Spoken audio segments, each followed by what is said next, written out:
Live from the world's capital markets, here are the latest financial headlines brought to you by News Factory. Hello and welcome to Wednesday's financial news. Stay with us for more market headlines.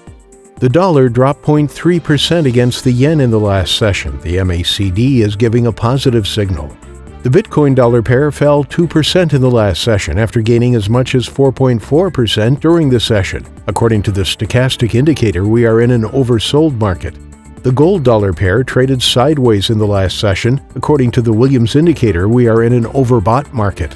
The oil dollar pair fell 1.1% in the last session after gaining as much as 1% during the session. The ROC is giving a negative signal. Coming up, the choices from our chief analyst for today.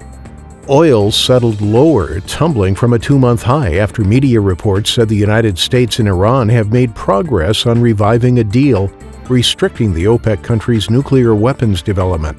The dollar sank to a 6-year trough against the Canadian dollar and teetered near multi-month lows versus other majors as Treasury yields stalled.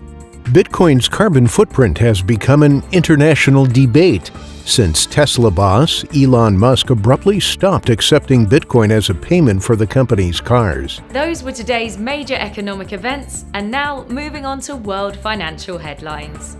The U.S. MBA mortgage applications will be released at 1100 GMT, the Eurozone's Consumer Price Index at 900 GMT, the U.S. EIA crude oil stocks change at 1430 GMT. The UK's Retail Price Index will be released at 600 GMT, Japan's Merchandise Trade Balance total at 2350 GMT, Germany's 10-year bond auction at 930 GMT. We hope that you've enjoyed Wednesday's market outlook. On behalf of all of us here, we wish you a productive trading day.